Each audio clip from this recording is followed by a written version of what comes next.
हाय नमस्ते एवरीवन।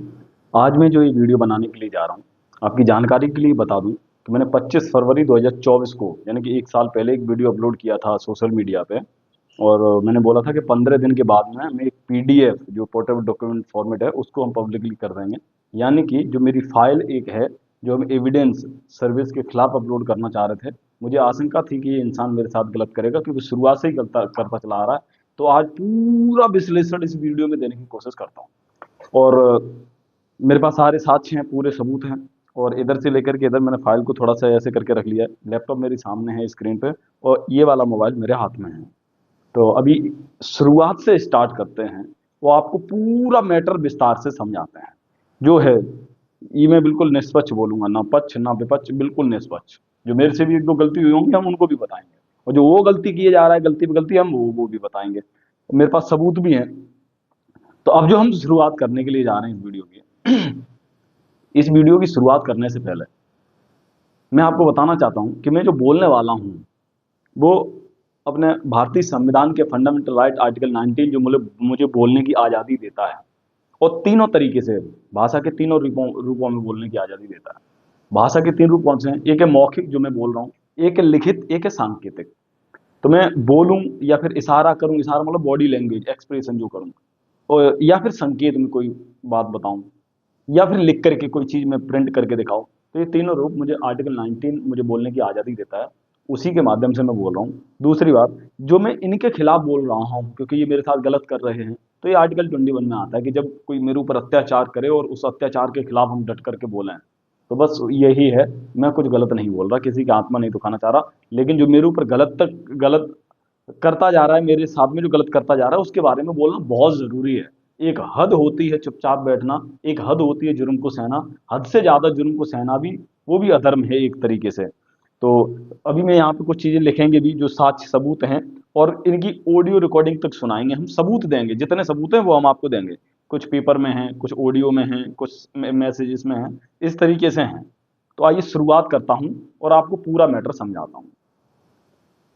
पहले मैं छोटा था, 2008 से 2012 तक इनके घर पे मैं रहा। परिवार वाला मामला था। तो उस समय इनके बच्चे हॉस्टल में पढ़ रहे थे, और मुझे छोटे से स्कूल में जाने के लिए ये बंदा फीस नहीं दे रहा था, जबकि इसका काम करता था घर का। बहुत खेती वेती का बहुत काम किया है मैंने, पूरा गांव जानता है, पूरा समाज जानता है। इसलिए मैं इस बात को बोल रहा हूँ, ताकि सब लोग जानते हैं लेकिन कुछ लोग नहीं जानते हैं तो वो भी जान जाए। हम वहां से शुरू क्यों कर रहे हैं? क्योंकि मैं कोई ऐसी बात नहीं छोड़ना चाहता ताकि अब जो मेरी वीडियो देखे और उसको समझ में ना आए इनका मैटर क्या है यार। कभी इसकी बात सामने आती, कभी इसकी बात सामने आती है, कभी ये पुलिस से झूठे मामले में उठवा देता है सर्विस मुझे। तो ये सारे संकोच आपके मिट जाएंगे। मैं सारी कहानी पूरी बताऊंगा। वीडियो थोड़ी बड़ी हो जाएगी, कोई दिक्कत नहीं। आधा घंटे, 1 घंटे, 1.5 घंटे, 2 घंटे, जितनी भी हो जाए। तो मैं भारत के संविधान को साक्षी मानकर और जय माता दी बोल के, कल से नवरात्र शुरू हो रहे हैं। आज 29 तारीख है, और नवरात्रों में ये कल परसों में मेरा वीडियो भी अपलोड हो जाएगा। तो हम शुरुआत करते हैं यहाँ से। शुरुआत में इन्होंने जब मुझे 4-5 साल नहीं पढ़ने दिया, फीस नहीं देते थे तो नहीं जा पाता था, दिन रात मेहनत करते थे, पैसे मांगते थे, पैसा देता नहीं था ये आदमी। तो खर्चा पानी कैसे करूं? कुछ मतलब बचपन में खर्चा ही क्या होता था, पढ़ाई का ही तो था। वो इस इंसान ने मेरे को करने नहीं दी। तो हालांकि जब मैं इनका घर छोड़ा था 2013 में, उस समय मैंने 9th में एडमिशन लिया था। और प्रभु की इतनी कृपा रही कि मेरी परिस्थिति या फाइनेंशियल कंडीशन कैसी भी रही हो, फैमिली बैकग्राउंड कैसा भी रहा हो, तब से लेकर अभी तक मैंने अपनी पढ़ाई को नहीं रुकने दिया। बहुत परेशानी झेला, और बहुत लंबी लंबी फीस भी भरी मैंने, जो अभी तैयारी वगैरह की थी। एमबीए भी किया मैंने कोरस्पॉन्डेंस से अपने जीएलई यूनिवर्सिटी मथुरा से। तो ये सब कुछ यहाँ तक पहुँचने के लिए, मतलब जो मैं जीवन में करना चाहता हूँ, जो मैं बनना चाहता हूँ, उसके लिए तो वो मैंने तैयारी किया। अब शुरुआत ये है कि पहले तो 4-5 साल जो इन्होंने मेहनत कराया था, 2013 में मैंने इनका घर छोड़ दिया। इनसे मनमुटाव हो गया, मतलब ये मेरे से बोलना बंद कर गए। मेरी बहन जी की शादी में ये इंसान मेरे घर खाने तक नहीं आया, इतना विरोध हो गया। जबकि इन्होंने क्या बोला था कि तू मेहनत करता रहे, और जब तेरी सिस्टर की शादी आएगी तो मैं सपोर्ट कर दूंगा, यही समझ लूंगा मैं कथा भागवत कर रहा हूँ, तेरी बहन की शादी कर दूंगा। मुझे ये बोलने में कोई असंकोच नहीं है, मुझे कोई शर्म नहीं, कुछ नहीं है। क्योंकि जो है यथारूप, यथा मतलब जैसा है वैसा बोल रहा हूँ आपके सामने। ये मैटर था। धीरे धीरे इनके बच्चे हॉस्टल में पढ़ते थे, ऑनलाइन सोशल मीडिया के माध्यम से बात हुई, तो 2000 लगभग 17-18 में इनसे मेरी फिर से बोलाचाली हो गई, इनके लड़कों की वजह से। तो ये मैटर था। उसके बाद में लॉकडाउन में जहां से ये कहानी शुरू होती है, इनसे जो बात बिगड़ी वो कहानी 2020 की है। वो 2020 की कब की है? मई की। पहले लॉकडाउन लगा, लॉकडाउन में हम लोग साथ में ही थे, क्योंकि परिवार वाला मामला था, साथ में ही रहते थे। इनको कोई सलाह चाहिए होती तो मेरे को बार बार फोन करके पूछते थे क्या करना चाहिए क्या नहीं, ऐसे करके। और कहीं घूमने भी जाते थे तो मुझे साथ में लेकर के चले जाया करते। लॉकडाउन था, घर पे ही थे और कोई काम तो था नहीं। तो हालांकि लॉकडाउन में बाद में, मैं उस समय टैक्सी चलाया करता था, तो लॉकडाउन में बाद में जब मेरे को परमिशन वगैरह मिल गया एडीएम साहब का, तो मैं ड्यूटी व्यूटी भी किया उस टाइम पे। तो ये मामला मई से शुरू होता है। अब कहानी कहाँ से शुरू हुई वो सुन लो। मेरा जो मकान बनने के लिए जमीनी स्तर पर नींव भर गई थी और मकान मैंने बनवा नहीं पाया था। तो इन्होंने मेरे को बोला, यार तू बनवा ले, ईंट हम तेरे को दे रहे हैं, बनवा ले। तो मैंने इनको मना कर दिया, मैंने कहा देखो तुम्हारी आदत है खराब, सीधा ऐसा ही बोला। मैंने कहा देखो चाचा श्री, तुम्हारी आदत है खराब, तुम कभी भी किसी के सामने भी पैसे मांगने लगते हो, तो हम तुमसे सपोर्ट तो लेंगे नहीं, ना हम बनवाएंगे। फिर इन्होंने अगले ही दिन 4-5 लोगों के सामने बोल दिया, बाहर से कोई रिश्तेदार लोग आए थे, मुझे भी इतना ध्यान भी नहीं कौन है, 2020 की बात है। इनके दोनों बच्चे इनके साथ में खड़े हुए थे। तो इन्होंने उनके सामने बोल दिया कि देखो मैं इससे खिलाड़ी से कह रहा हूँ अपना बनवा ले कमरा, तो कमरा ये बनवा नहीं रहा, ईंट हम दे देंगे, बाकी सामान ये खरीद ले। तो मैंने इनसे कहा मैं क्यों बनवाऊँ, मैं कुछ दिनों तक रुक जा रहा हूँ, साल भर लेट बनवा लूंगा, लेकिन मुझे इतनी टेंशन थोड़ी ना है, इतनी जल्दबाजी थोड़ी ना है, मैं अपने स्वतः बनवा लूंगा। जब इन्होंने बोला उन सबके सामने, तो मेरे को लगा कि आदमी अपनी विनम्रता के लिए बोला, अपनी नामरी के लिए बोल रहा है जी, मैं इसको अपॉर्चुनिटीज दे रहा हूँ, गरीब आदमी है, मकान बना ले, ये सुनता ही नहीं, ऐसे करके। तो मैंने इनको उन सबके सामने बोल दिया, मैंने कहा चलो ठीक है, यदि आप ऐसा कर रहे हो चलो ठीक है, लेकिन तुम्हारी आदतें खराब हैं। मैं एक तुमसे वादा कर रहा हूं, ठीक है हम शुरू कर देते हैं बनाना। हम तुम्हें 8 महीने की जुबान दे रहे हैं, अभी लॉकडाउन चल रहा है, अनलॉक लगने वाला था उस टाइम पे। मैंने कहा अभी लॉकडाउन चल रहा है, 8 महीने तक तुम मुंह नहीं खोलोगे, तुम्हारा ना तो मेरे पास कोई पैसा और ना ही तुम कोई बात चलाओगे। तो इन्होंने कहा हाँ ठीक है, ये बढ़िया रहा। इन्होंने ये भी बोला अपने दोनों बच्चों के सामने, लड़कों की बात कर रहा हूँ, बिटिया इनकी घर के अंदर थी। तो इन्होंने उनके सामने बोल दिया कि ये लाला तेरी बात मेरे को बहुत अच्छी लगी, तूने 8 महीने का वादा कर दिया, ठीक है। तो ये कहानी हुई। मई में मैं इनके भट्टे से ईंट लेकर के आया, अपना मकान बनाना शुरू कर दिया। अब इस इंसान ने करते क्या किया, इनकी ये आदत है, जो समाज के लोग जानते हैं और जो लेन देन के मामले में इस आदमी को जानते हैं, वो जानते होंगे कि क्या मामला था। देखो, कहते ये हैं कि यदि कोई शरीफ आदमी है, शांत है, वो उसको कोई फंसाना चाहे या बेइज्जती करना चाहे, तो उसको पहले उंगली करेगा, इंगित करेगा। ये काम किया इन्होंने मेरे को, क्योंकि इनको शांति नहीं थी। उसके बाद में इन्होंने कुछ ही दिन बाद 8 महीने तो बहुत दूर का, कुछ दिन बाद मेरे को करें, बेटा यार फॉर्च्यूनर की किस्त जानी, पैसे का इंतजाम कर दो। मैंने कहा यार वही बात हो गई, मैं आपसे बोला था किसी के सामने कुछ भी बोल दे तो 8 महीने तक तुम्हारे कोई पैसे नहीं, काहे के पैसे। बोले नहीं नहीं नहीं, वो नहीं मांग रहा हूँ, मेरी किस्त जानी है, थोड़ी तकलीफ है, उसमें कर दे यार, मैं किस्त भर दूं। इनकी यही आदत है रोने की इस आदमी की, मतलब दूसरे को फंसाने के चक्कर में। बुरा फंसा दिया, खुद जवान दिया, थूक के चाट लिया और फंस गए हम। अब अंदर से गिलानी फील होगी, यार अजीब आदमी है, जवान से मुकर गया यार।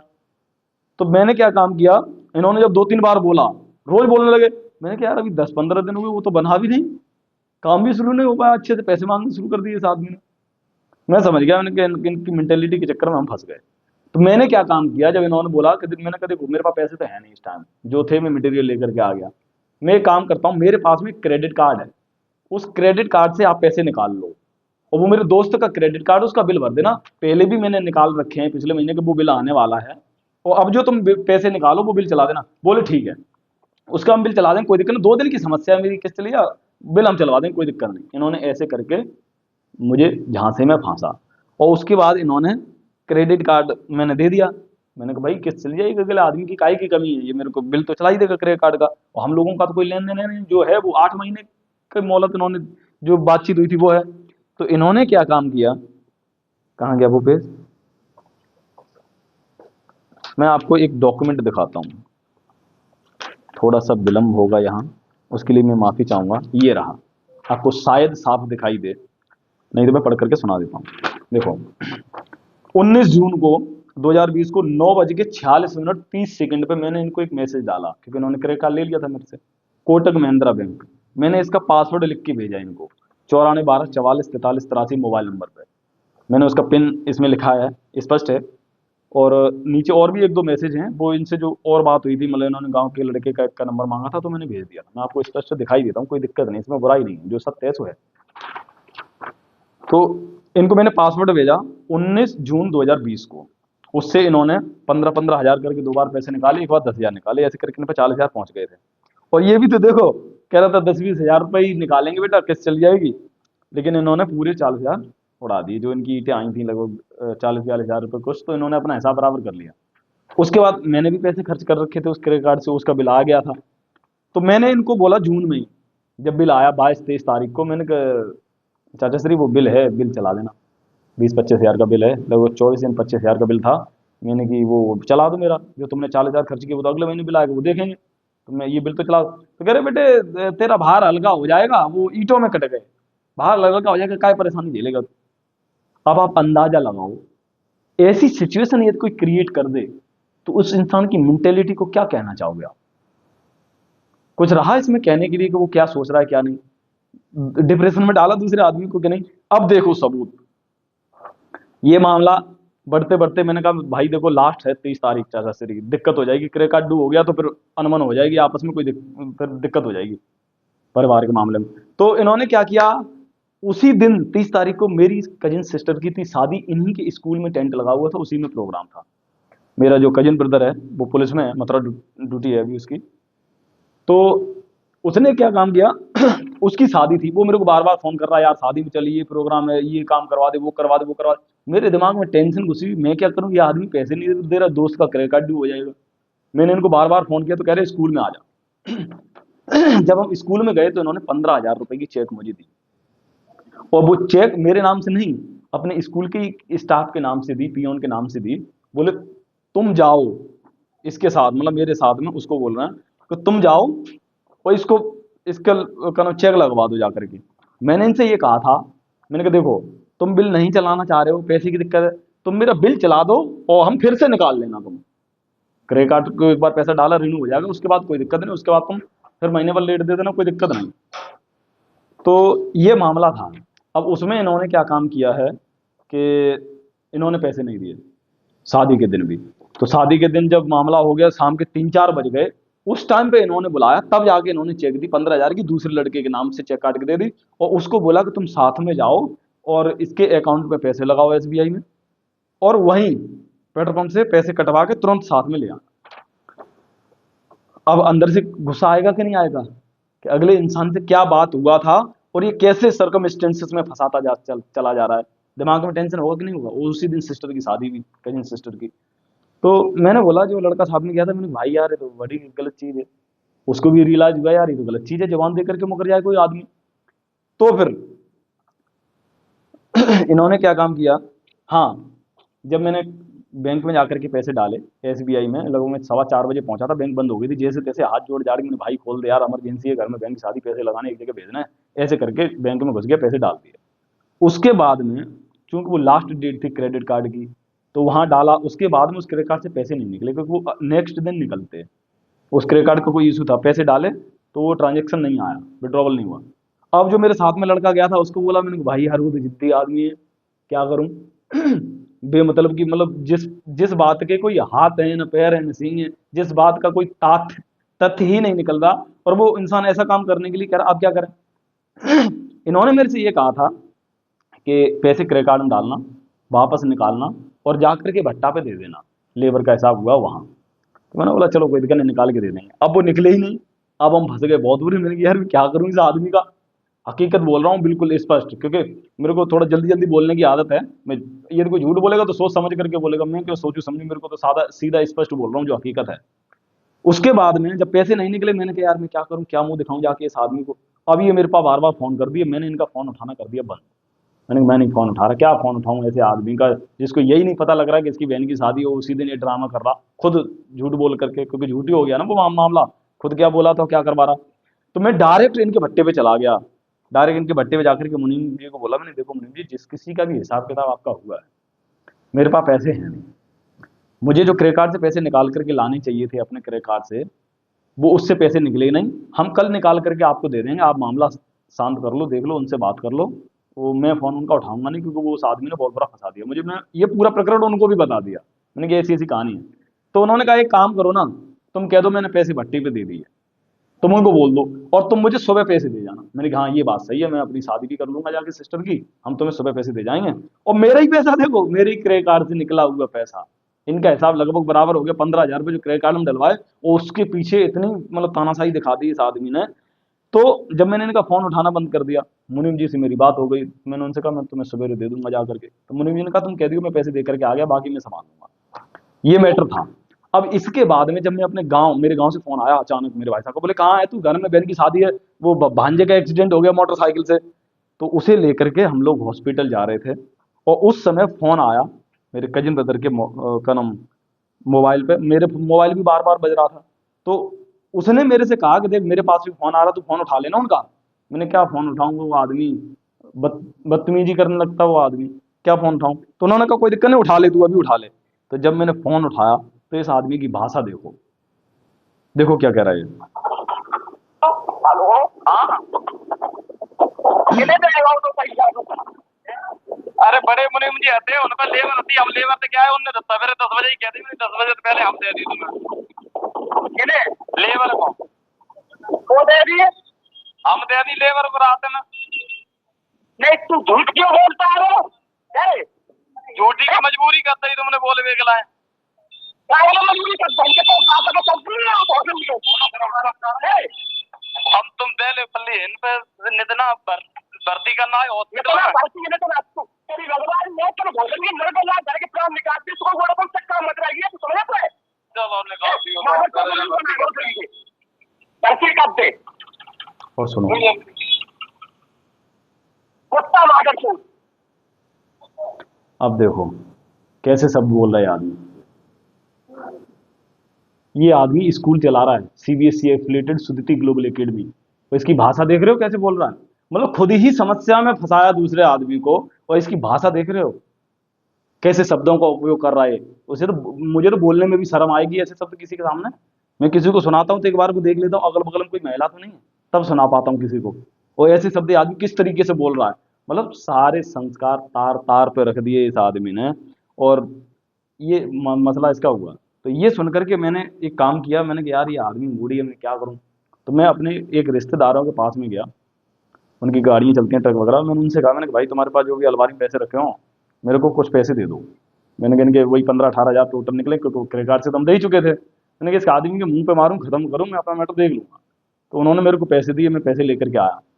लेकिन मेरे को ये समझ में आया, मैंने कि जब ये फोन पे इतनी बड़ी बदतमीजी कर रहा है, तो देखता हूँ ये घर पे जाकर के कैसा मेरे साथ व्यवहार करता है। मैंने वो पैसे जेब में रखे, मैंने इसको दिए नहीं, मैंने कहा देख लेता हूँ मामला। मैंने कहा सुबह ही दूंगा विदा होने के बाद बहन जी की। इसने क्या काम किया, सुबह विदाई के टाइम पे ये स्कूल में ही आ गया जहाँ सारे रिश्तेदार लोग थे, और वहां आकर के मेरा कॉलर पकड़ लिया इसने। इसका लड़का साथ में था, धर्मेंद्र नहीं, बड़ा वाला कौशलेंद्र उर्फ सोनू। तो इसने कॉलर पकड़ा और वो मुझे साइड में खींचने लगा, बोला साइड में चल। मैंने साइड में तो नहीं जाऊंगा, सीधी बात, और तुम कर रहे हो बदतमीजी। तो ये मेरे को उल्टी सीधी गाली गलौज किया, बोले ये ऐसी गाली जैसे ये फोन पे दे रहा, माँ बहन की दुनिया की, कि मैं तेरी ये कर दूंगा, वो कर दूंगा। तो मैंने कहा बहन का ब्याह हो जाने तो उसके बाद हिसाब कर लेंगे जो भी है। मेरे जेब में पड़े थे, मैं मुंह पे पैसे मार सकता था, लेकिन मैंने कहा अभी नहीं, विदा हो जाए 10-20 लोगों को इकट्ठा करके हम इसका हिसाब कर देंगे, उसके बाद ये भाग ही जाए। लेकिन जब इसने कॉलर पकड़ के खींचा, साइड में ले जाने की कोशिश की, तो मैंने कहा विदा हो जाने दो। मैंने उनको सहूलियत दी और अपनी गाड़ी स्टार्ट करके मैं चला आया। जिनसे मैं पैसे लिया था उनके पैसे वापस कर दिए। मैंने कहा अब तेरी मेरी रही, जो बचपन में मैं 4 से 5 साल मेहनत किया हूँ, अब मुझे उसका भी हिसाब चाहिए। तूने तो मेरी ऐसी कर ली, लंका लगा दी, क्योंकि क्या इज्जत रहेगी सबके सामने ये सब। और गलती किसकी आप खुद देख रहे हो, स्पष्ट बोल रहा हूँ, इसी की गलती, और इसी ने इतना बुरा मेरे को फंसाया। उसके बाद मेरे परिवार में एक बूढ़े बुजुर्ग थे, उनकी डेथ हो गई। उस मामले में इनके ऊपर थोड़ा मानसिक दबाव हो गया कि नहीं अब तुम खिलाड़ी को नहीं सता सकते, अब तुम अमरवाल के खिलाफ मत बोलना, उनकी तेरवीर भी हो जाना, तो उसके बाद तुम अपना आपस में बैठ के जो करना चाहो वो कर लेना। इसको लग गई बुरी। जब मैं दिल्ली के लिए वहां से निकला तो इसका फोन आया, मैंने कहा मैं तो निकल गया हूँ, मैं अब तो ऐसे हिसाब करूंगा नहीं, अब तो पंचायत कर लेना तुम। तो उन्होंने कहा पंचायत क्यों। तो जब हम दिल्ली पहुंच गए 13-14 तारीख में लगभग, वो का नाम 13वीं थी मेरे परिवार में जो वो खत्म हुए थे, और इन्होंने उसी के अगले दिन 15 तारीख को क्या कृत्य किया, इन्होंने मेरे घर पे लूट को अंजाम दिया। मेरी माता जी घर पे थी, दोनों आंखों से अंधी हैं, मेरे पिताजी बूढ़े हैं, वो 75 प्लस एज है उनकी, और ये उनको जा करके धमकी दे रहे हैं कि तेरा हम जेसीबी लगा के झोपड़ी गिरा देंगे, और ये जो मकान बन गया एक कमरा इसको भी तोड़ देंगे। तुम्हारे लड़के को नहीं रहने देंगे हम, इस तरीके की इन्होंने धमकी दी। मतलब और इन्होंने ट्रैक्टर जो लगाया उसमें इन्होंने ईंटें भरवा ली, 2000 ईंटें जो मेरी वहाँ मौजूद में रखी हुई थी, बाकी लग गई थी, तो इन्होंने वो ट्रैक्टर में भरवानी शुरू कर दी। मेरी भांजी ने मुझे फ़ोन किया कि मामा श्री ऐसा ऐसा ऐसी ऐसी बात हो रखी है, ये तो यहाँ पे आतंक मचाए, माँ नानी को गाली दे रहे। मेरी माता जी हाथ जोड़ के चबूतरे पे खड़ी थी और इनसे निवेदन कर रही थी कि सर्विस तुम गलत कर रहे हो, मान जाओ। इससे ठीक दूनी उम्र होगी उनकी, और वो दोनों आंखों से अंधी हैं। और मेरे पिताजी बूढ़े थे, ये क्या करने गया था वहाँ? ये इतनी तानाशाही थी तो तू उस समय आ जाता जिस समय मैं घर पे थे, मैं बता देता तेरे को कि लूट करते समय क्या अंजाम होता तेरा। क्यों? क्योंकि आर्टिकल 21 ये कहता है कि कोई भी आतंक मेरे ऊपर मचाए और मेरे को ऐसा लगे कि मेरी डिग्निटी के साथ ये खिलवाड़ कर रहा है और ये इंसान मेरे को मार ही देगा, मेरे घर से लूट ही कर ले जाएगा, मैं मुंह तोड़ दूंगा। क्योंकि संविधान कहता है, ये मेरा कानून कहता है कि जब कोई किसी भी तरीके से न माने तो वो जिस भाषा में समझे उस भाषा के लिए तैयार हो जाओ और अपने प्रतिकार के लिए उसे सावधान करो कि वो हमला न कर पाए अपने ऊपर। यदि वो हमला कर रहा है तो हमला तुम भी करो अपनी जान बचाने के लिए। ये इंटेंशन होता है जान बचाने का, उस मामले में मैं बोल रहा हूँ। तो इन्होंने लूट को अंजाम दिया। अच्छा, इन्होंने जब अंजाम दिया, मैं उस समय दिल्ली एनसीआर में था, मैंने फट से 112 नंबर पर कॉल किया और मैंने पीसीआर का कॉल जनरेट लखनऊ ट्रांसफर करवाया और वहां से जो पुलिस गई, अब उनकी रिकॉर्डिंग सुनो वो क्या कह रहे हैं, समझना। ये साक्ष्य सबूत, जब इन्होंने ट्रैक्टर में ईंटें भरवानी शुरू कर दी, आधी ट्रैक्टर में भर गई, आधी जमीन पर रखी हुई थी। तो जब पुलिस पहुंची, जब मैंने फोन लगाया उनको तो हाँ, जब पुलिस उनको पहुंच गई, पकड़ लिया, इनका ट्रैक्टर खड़ा करा दिया वहीं। उन्होंने सीधा बोल दिया कि ट्रैक्टर इधर ही खड़ा कर दो, अब तुम ले जा नहीं सकते हो। आधी जमीन पे ईंटें रखी हैं, आधी ट्रैक्टर में रखी हैं, अब यहीं खड़ा कर दो, जब वो लड़का दिल्ली से आएगा तुम ट्रैक्टर तभी ले जा सकते हो। यानी कि उन्होंने सीज कर दिया, अपने जवान के माध्यम से बोल करके चले गए तुम हिलाओगे नहीं, यहाँ से ट्रैक्टर यहीं रहेगा, वो उसे आ जाने तो उसके बाद तुम कुछ भी कर लेना। वो आदेश करके चले गए। अब ये कहाँ से रुकने वाला आदमी, आदेश करके पुलिस तो चली गई।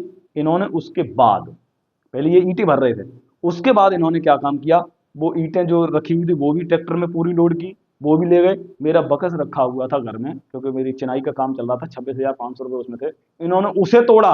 वो 26,500 रुपये जो उसमें रखे हुए थे वो निकले, तो ये पूरे पैसे भी ले गए। और उसमें एक कुंडल मेरा टूटा हुआ पड़ा था, मेरी माता जी का, वो तर्क में क्या बोलते पुरानी थी, वो भी ले गए। मतलब हद हो गई किसी चीज़ की, इनको एकदम तानाशाही आ गई कि इसने पुलिस कैसे बुला ली, हम तो तानाशाह हैं यहाँ के। तो ये वो भी ले गए। उसके बाद मैंने पुलिस को कॉल किया, मैंने देखो सर आपके वहाँ रहते हुए ऐसा हुआ है, अब उनका ऑडियो सुनो। हेलो सर, वो आपके जाने के बाद में ईट फीट सब भर ले गए सर वो लोग।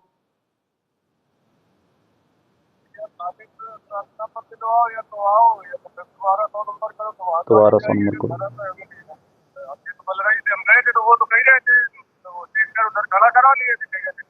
ट्रैक्टर उधर खड़ा करा लिया। सर आपसे भी झूठ बोल के बाद में ईट फीट सब भर ले गए सर, उन्होंने अपने घर में रखवा ली। सब नहीं, सब ले गए, जो और रखी थी वो सब उठा ले गए सर। तो मैं आके बात कर लूँ, आके थाने पे अपना पद दे दो आके। वही तो सर, ये गलत बात है सर, बताओ आपको भेजने के बाद भी बाद में जो बची वो सभी उठा ले गए सर। हम तो बलराई तैयार गए थे, उनके कहने पे तो पहले हमने कहा 20-22 तक आ जाएंगे, कहा नहीं इतने दिन नहीं।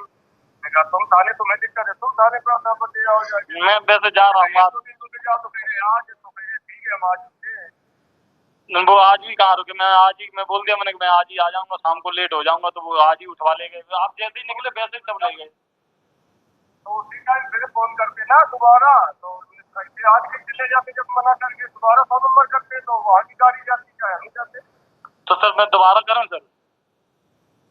और जब ले गए अपने घर रखिए तो तुम आ जाओ ना थाने पे, तो आगे देखो आपने ऑडियो सुना जिसमें वो कह रहे हैं कि मैंने तो ट्रैक्टर खड़ा करवा दिया था, आधी ईंटें ट्रैक्टर में रखी थी, आधी जमीन में रखी थी, फिर ये पूरी कैसे लेके चला गया जब मैं इसको बोल करके आ गया। अब आप दोबारा 100 नंबर पर फोन कर दो या फिर पुलिस स्टेशन जाकर के शिकायत दर्ज करा दो। यानी कि इससे स्पष्ट हुआ आपको कि नहीं। दूसरी बात, जब ये पीसीआर को मैंने कॉल किया, आप देखो हम यहाँ पे एक आपको इवेंट आईडी लिख रहे हैं, जो मैं 112 नंबर पर कॉल किया, या एक काम कर रहे हैं इस पे नहीं, मैं आपको इस पे थोड़ा शायद है भद्दा दिखे, मैं आपको प्रॉपर तरीके से बोले भी दे रहा हूँ और स्क्रीन पे लिख करके आ जाएगा। देखो 15 जुलाई 2020 को 10:37 पे मैंने पीसीआर को कॉल किया। उसे पीसीआर भी कह सकते हो, पीवीआर भी कह सकते हो, पीआरबी भी कह सकते हो। दिल्ली एनसीआर में पीसीआर कहते हैं, अपने यहाँ पीआरबी कहते हैं। डायल 100 112 100 नंबर कुछ भी कह सकते हो। तो उसमें एक इवेंट आईडी मिलता है, वो इवेंट आईडी है, आपको यहाँ दिख जाएगा P1507204784। ये है इवेंट आईडी जो मैंने 100 नंबर पर फ़ोन किया, जिन्होंने जाकर के पकड़ा था, जिनकी आपने ऑडियो सुनी है। तो इन्होंने मेरे घर पर लूट को अंजाम दिया। जब पुलिस ने रोकने का प्रयास किया तो ये जिद में आ गए, बक्सा भी तोड़ा, 26,500 रुपये भी निकाल करके ले गए। अब ये लूट हुई या नहीं हुई, मुझे ये बता दो। आप सब लोग देख रहे हैं, मेरे भारत के वासी जितने भी लोग देख रहे हैं, क्या ये लूट हुई या नहीं हुई?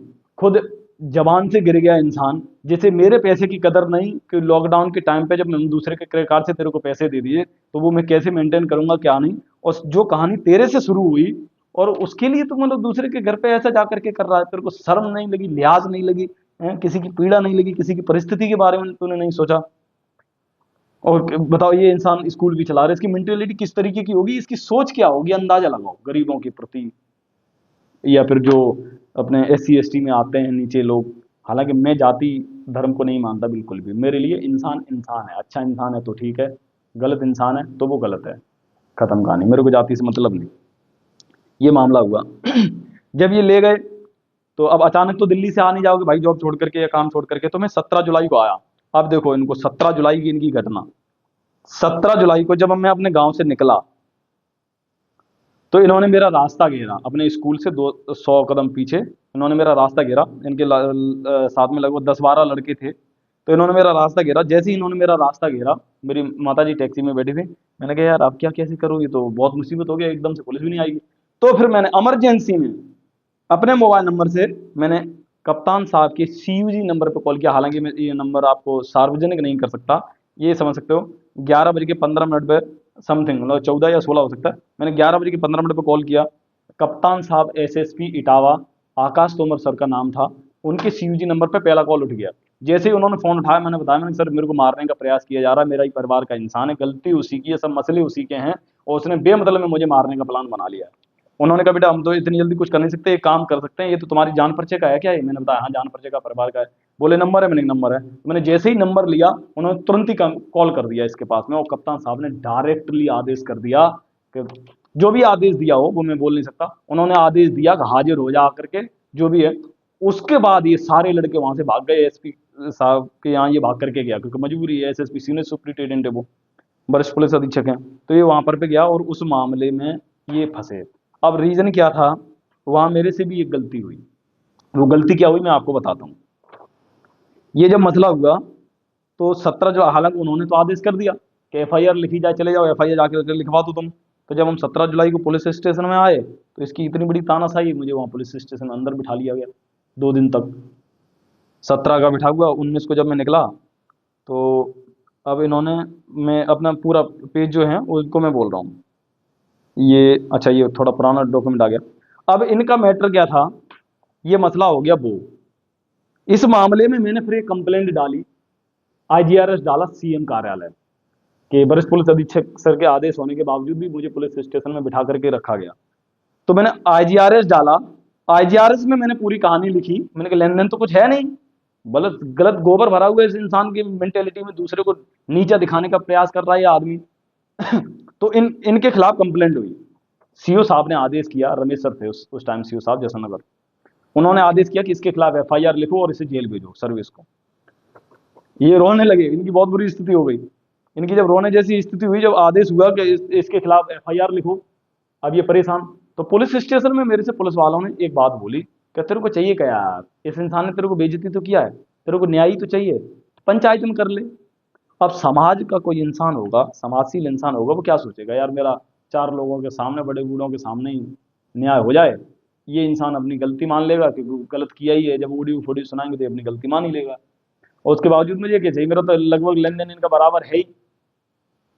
अब इन्होंने पंचायत के बारे में हाँ करवा लिया पुलिस वालों से। यदि मैं नहीं मानता, ये मेरे से गलती हुई, इनके खिलाफ FIR हो रहा था, मैंने पंचायत के लिए यानी कि खाप पंचायत के लिए मैंने हाँ कर दिया, ये मेरे से भूल हो गई। उस समय इतनी नॉलेज नहीं थी मेरे को, यानी कि अपना फंडामेंटल राइट आर्टिकल 13 जो अपना भारतीय कॉन्स्टिट्यूशन है, संविधान के तहत आर्टिकल 13 ये कहता है कि हमारी आज़ादी से पहले के जो भी कानून थे, खाप पंचायत, पंचायत या जो भी, जो हमारे इस कानून में अभी वैध नहीं है, वो सब अवैध माने जाएंगे, वो वैलिड नहीं माने जाएंगे, वो इनवैलिड माने जाएंगे। यानी कि खाप पंचायत गांव देहात में जो पंचायत होती है वो इलीगल है, वो लीगल नहीं है।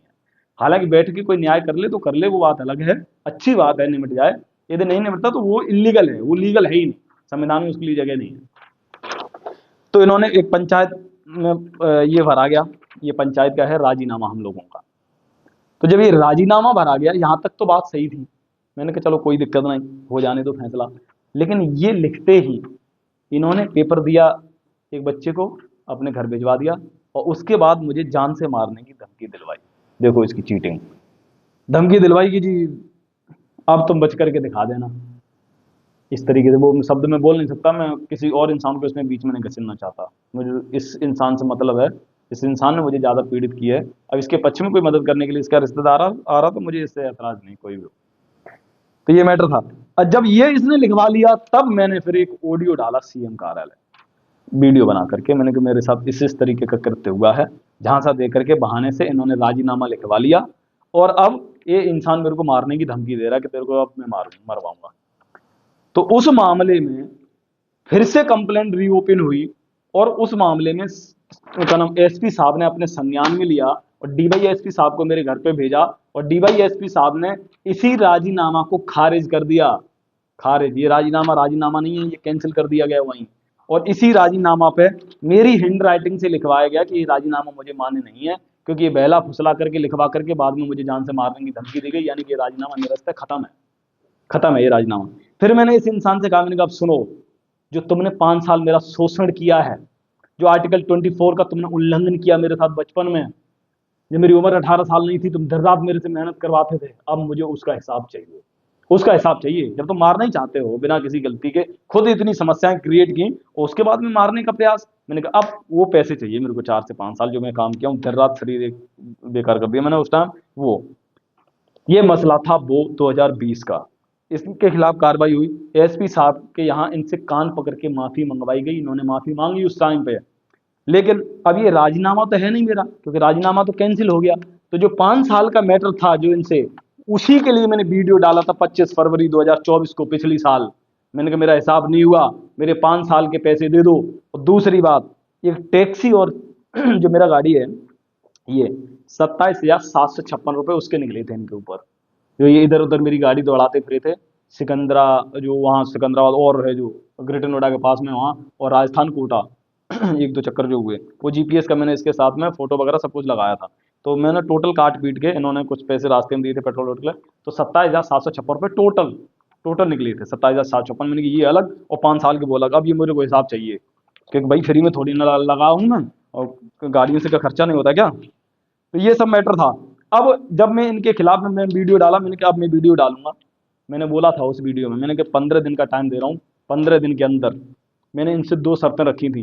मैंने कहा या तो मेरा हिसाब कर दो, जो मेरे लगभग 2,97,000 निकल रहे थे, 5 साल हो चुके हैं, दूना है, सीधा बात, मेरे 5 लाख रुपए हिसाब दे दो, मेरा मैटर क्लोज। या फिर देखो इन्होंने क्या काम किया, उन 2 शर्तों में एक लगा करके मेरे खिलाफ एफआईआर लिखवाई थी इन्होंने। दूसरा क्या बोला था मैंने, आप वीडियो देख लेना पड़ा, मैंने आप डिलीट नहीं किया।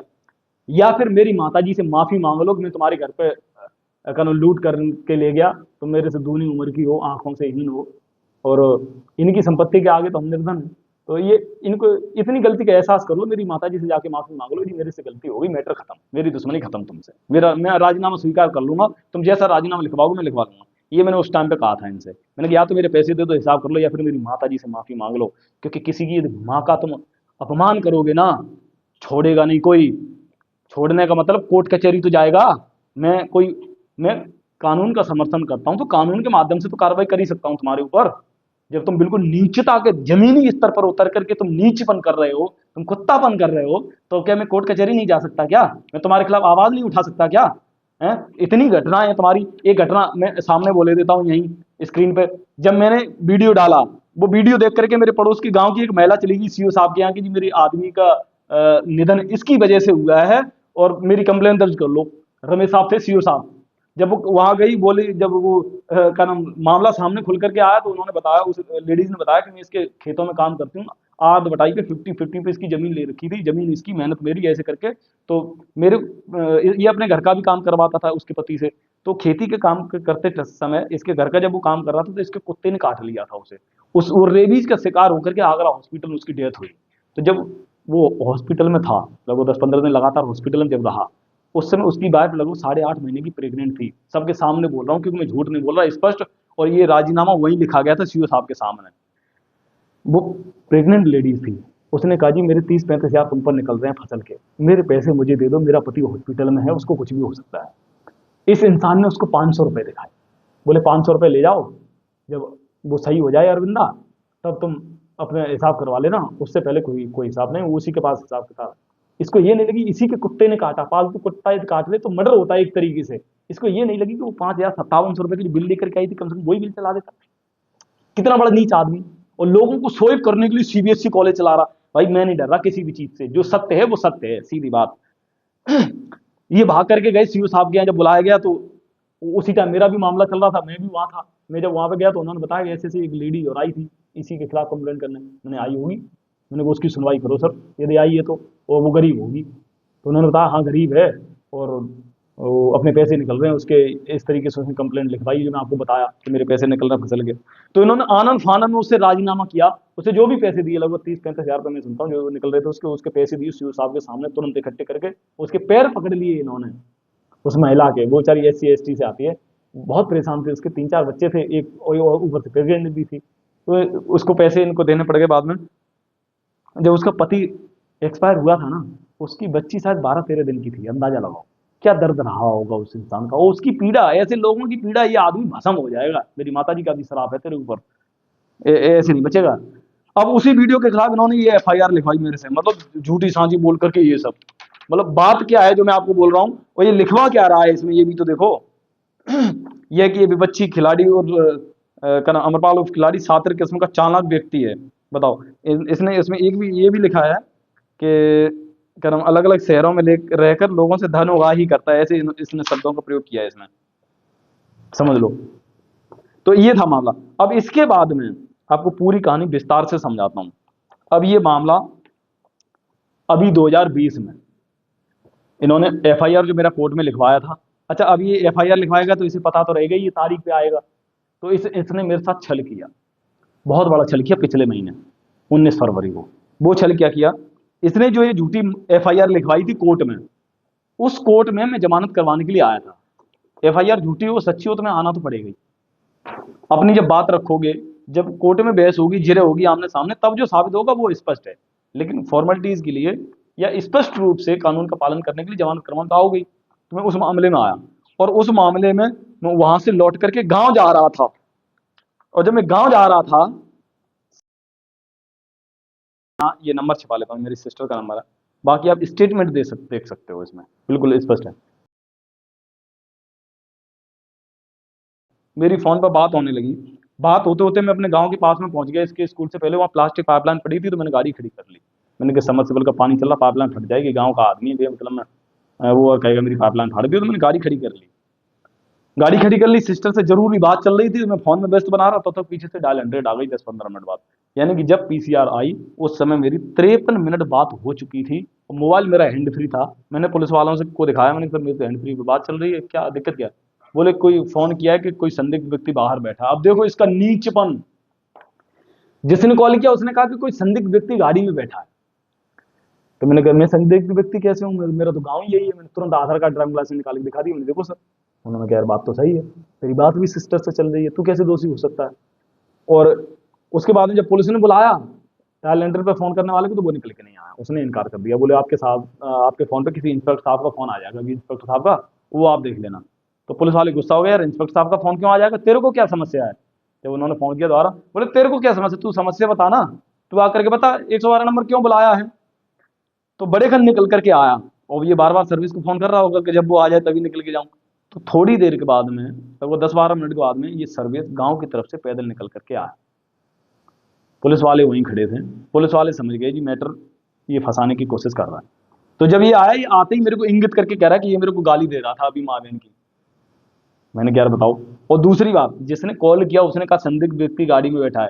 ये थोड़ी देर के बाद जब गांव से चल करके आ रहा है तो कह रहा है कि मेरे को गाली दे रहा था। ये दोनों बातें आपस में परस्पर विरोधी हैं, जो ये साबित करती हैं कि इन्होंने झूठा केस मेरे नाम में किया, और हकीकत है वही, इन्होंने किया ही झूठा है।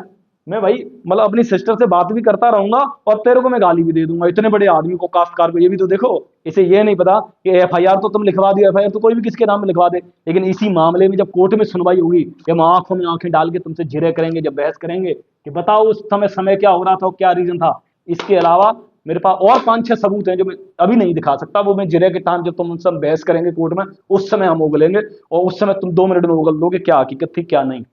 मतलब मैं अपने सिस्टर से बात भी करता रहूंगा और इतने बड़े काश्तकार आदमी को गाली भी दे दूंगा। ये भी तो देखो नीचपन इसका, समझ रहे हो। 2 सबूत तो यही हो गए, बाकी मैं कोर्ट में लगाऊंगा। अब इसने क्या काम किया, जब पुलिस मेरे को उठा करके ले गया, हाँ उसके बाद किसी का फोन आया पुलिस के पास, तो पुलिस वालों ने कहा भैया अब चलना पड़ेगा आपको पुलिस स्टेशन, अब मेरी मजबूरी है। तो मैं उनको धन्यवाद अदा करता हूँ, पुलिस वाले जो थे मेरे को अच्छे आदमी लगे। उन्होंने मेरे को रास्ते में भी बताया, बोले यार तेरा गलती तो कुछ नहीं है, लेकिन हम कुछ बोल नहीं सकते, ऊपर से आदेश आ गया। अब वो किसका आदेश था, ये किससे फोन करवाया, वो इनकी जांच होगी, और कोर्ट के आगे थोड़ी ना ये बच जाएंगे, कोर्ट के आगे थोड़ी ना बच जाएंगे। उसके बाद जब हम पुलिस स्टेशन में पहुंच गए, तो वहाँ भैया इनकी क्या सेटिंग थी क्या नहीं, मुझे तो बिठा लिया, पूरी रात बिठा करके रखा, पूरे दिन बिठा करके रखा। बहुत डराया धमकाया उन्होंने, लेकिन मैं डरा नहीं। कहते हैं किसी को इतना भी मत डराओ कि डर ही खत्म हो जाए। भी किसी को इतना भी मत डराओ कि डर ही खत्म हो जाए। तो इन्होंने वहाँ मेरे नाम झूठे गवाह लगा करके, झूठे बयान दे करके मेरी रात में ही एनसीआर लिखवाई, रात में ही 151 में एफआईआर लिखवाई, और इन्होंने मुझे जेल भेजने का पूरा फुल जोर प्रयास किया, बहुत प्रयास किया। तो वहाँ मेरे को 2 एक पुलिस वालों ने बताया, बोले बेटा मैं तुम्हें, मेरा बस चलता तो तुम्हें निरपराध साबित करके मैं घर छोड़ देता, लेकिन आदेश है इसलिए हम कुछ नहीं कर सकते, तो भले ही निरपराध हो लेकिन मैं कुछ नहीं कर सकता, मैं तुम्हारी हेल्प नहीं कर सकता।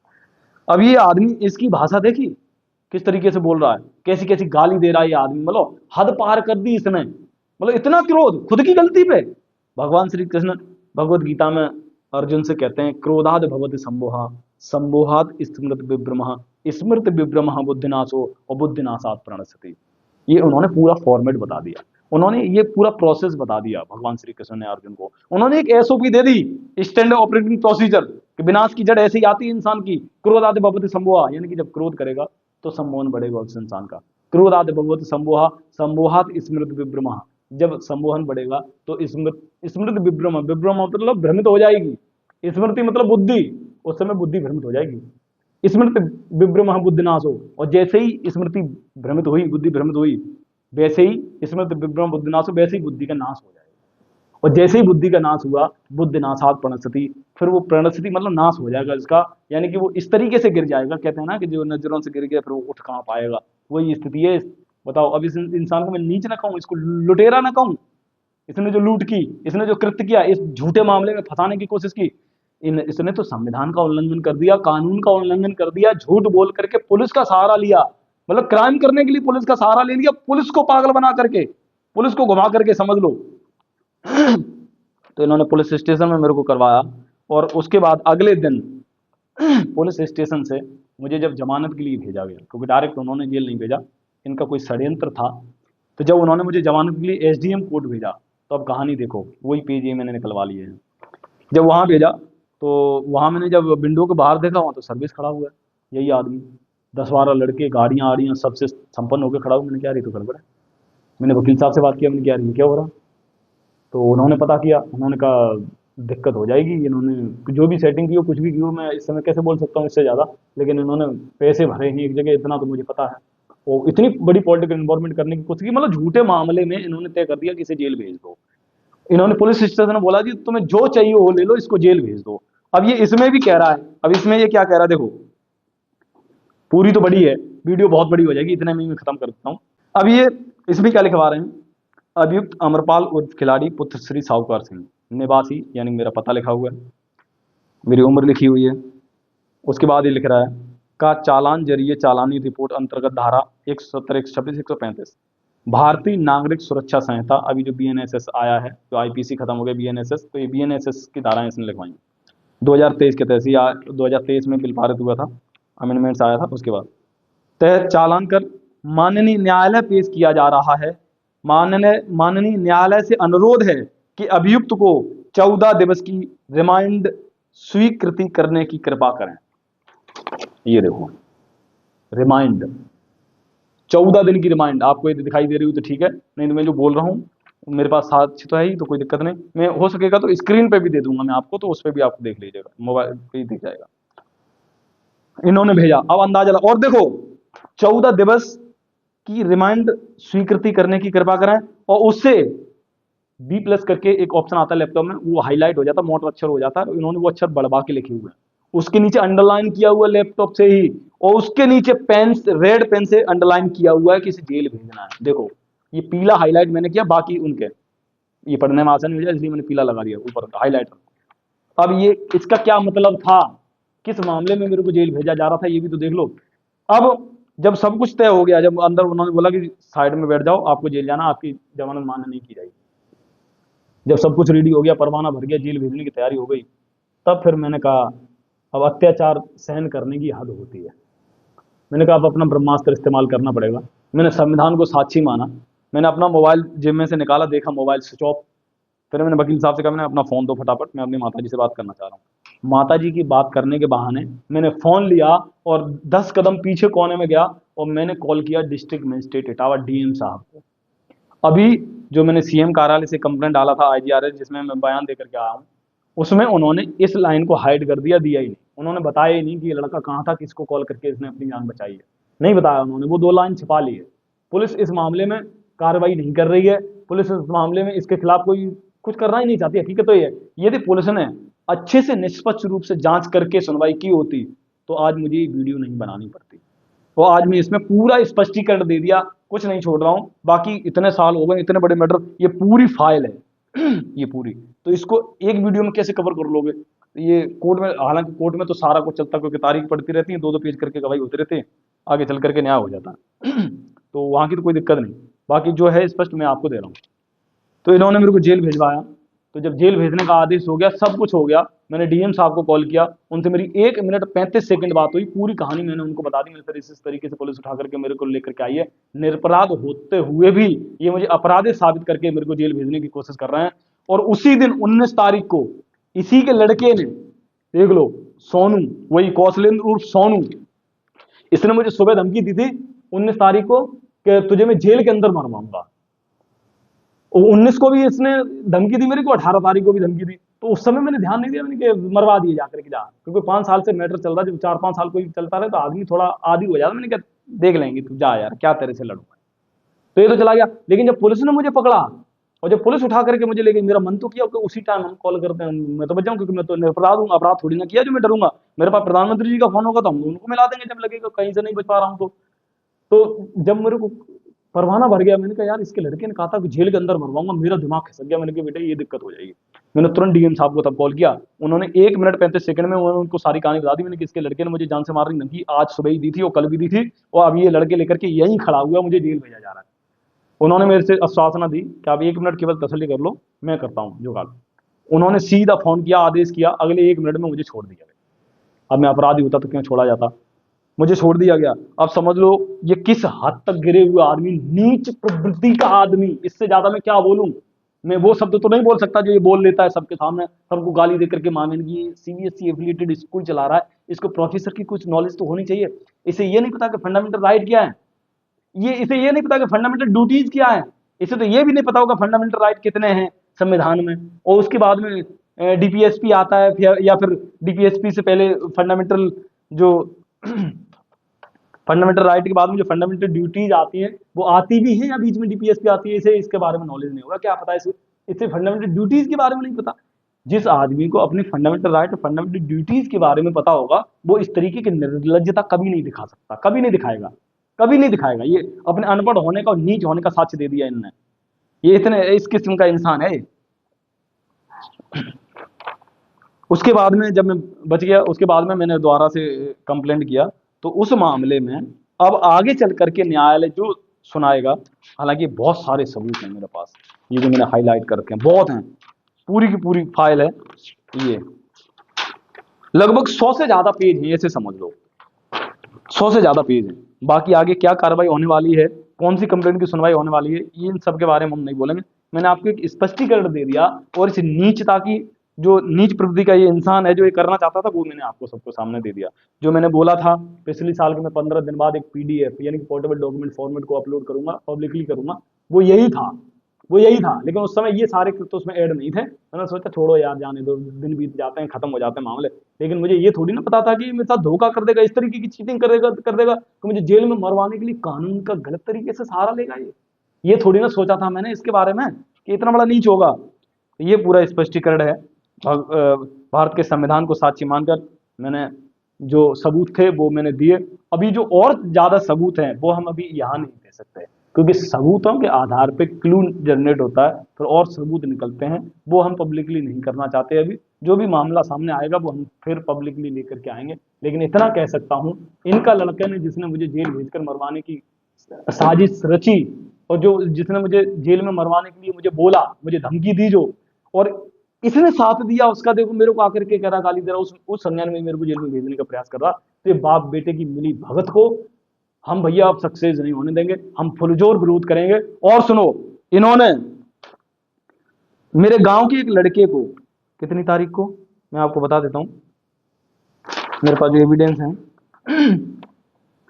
ये मामला, इसने मेरे गांव के एक लड़के को, मैं नाम नहीं लूंगा उसका, मेरे गांव में मेरे परिवार में एक शादी थी, उसी शादी के दौरान मुंह में पिस्टल लगा करके बंदूक गलियों में पटक पटक करके मारा, लड़के बुला करके पटक पटक करके मारा। ये 2020 का मामला है, फरवरी का 2000। इसने पटक पटक करके मारा उस लड़के को, और वो लड़का शांत रह गया। अब भाई कोई काश्तकार नहीं है, इससे लोग डरते हैं, पूरा गांव तो डरता ही है इससे, तो वो भी चुप बैठ गया बेचारा। तो ये इसके ऐसे करते हैं। इसने सालों पहले मेरी चाची के पेट में इन्होंने दुनाला की बंदूक लगा दी थी मारने के लिए। इनके ये कृत्य हैं, इनके घर पे दारू वारू पकड़ी जाती थी, पहले इनका होटल था, ये इनके कृत्य हैं, ये इनके कृत्य हैं। अब मतलब साच नहीं तो कि मैं आवाज ना उठाऊं, हैं? जब उनसे पूछा जाएगा, जब गांव वालों को पता, कोई तो होगा ही हृदय में जिसके जिज्ञासा जागेगी, लगेगा धर्म का साथ देना चाहिए, वो तो बोल ही देगा गवाही में, या जो भी है। मैं ये नहीं चाहता कि मैं गांव वालों को साथ में लूं, इसकी दुश्मनी बदवा दूं उस इंसान से, मैं नहीं चाहता। लेकिन मैं तो लड़ूंगा भाई कोर्ट के माध्यम से। तुमने जो गलत किया, तुमने जो नीचता का प्रमाण दिया। अब ये वीडियो सब लोग देख रहे होंगे, जितने लोग गांव के बच्चे इसके स्कूल में पढ़ने के लिए आते हैं। मेरे को किसी को चोट नहीं पहुंचाना, मुझे नहीं पता इसके स्कूल में कैसी पढ़ाई होती है क्या है, लेकिन ये इंसान नीच है। ये नीच किस्म का इंसान है जिसने मेरे साथ ऐसा किया, मेरे साथ नहीं, इसने बतेरे लोगों के साथ ऐसा किया। तो ये आवाज दब जाती है, उठ नहीं पाती है। अभी पुलिस ने कोई मामला नहीं लिया इसका संज्ञान में, FIR में कोई सबूत नहीं दिखा रहे। मेरे सबूत, मैं सबूत दे रहा हूँ, ले नहीं रहे वो कह रहे मैं क्यों सबूत लूँ, तुमने जो लिखा है उसी के आधार पर कर रहा हूँ। भाई मेरे सबूत लो, उस पर इन्वेस्टिगेशन करो, तब तो हकीकत सामने आए। वो नहीं किया पुलिस ने, नहीं तो मुझे ये वीडियो नहीं बनानी पड़ती। तो ये, हालांकि ये तो कोर्ट के माध्यम से हो जाएगा, मुझे इसकी टेंशन नहीं है, मुझे मरने की भी टेंशन नहीं है। जो गलत है गलत के साथ लड़ जाओ, कोई दिक्कत नहीं है। भारत के संविधान को साक्षी मान करके मैंने ये अपना स्पष्टीकरण दिया है, और मैंने कुछ शपथ वगैरह भी ली हैं राष्ट्रपति जी के पोर्टल पर जाकर के, गवर्नमेंट के पोर्टल पर जाकर के है। और पढ़ाई लिखाई करके आगे बढ़ाऊँ। मैं ये नहीं चाहता हूँ कि मैं किसी के साथ में दुर्व्यवहार करूँ, गाली गलौज जैसे शब्द मुझे नहीं आते। ये मेरे को इंगित कर रहा है कि गाली दे रहा है, ये वो कर रहा। अभी इसका यही जाने कि ये किस तरीके से झूठ बोल लेता है। बाकी मैंने स्पष्टीकरण दे दिया है, और इसके आगे भी कोई मामला सामने आएगा तो मैं वीडियो जरूर बनाऊंगा। और मैं पब्लिकली कर दिया हूँ, क्योंकि पब्लिक से बड़ा, आम इंसान से बड़ा कोई नहीं है। क्योंकि पब्लिक ही है जिसके लिए संविधान है, पब्लिक ही है जिसकी सर्वेंट पुलिस है, पब्लिक के लिए ही सब कुछ है। तो जनता को मैं सलाम करता हूँ। जय हिंद, जय भारत। मेरा स्पष्टीकरण अभी तक का कंप्लीट है। बाकी कुछ चीज़ें जो मैंने अभी रोक रखी हैं कोर्ट के माध्यम से, वो हम आगे चल करके बताएंगे। जय हिंद।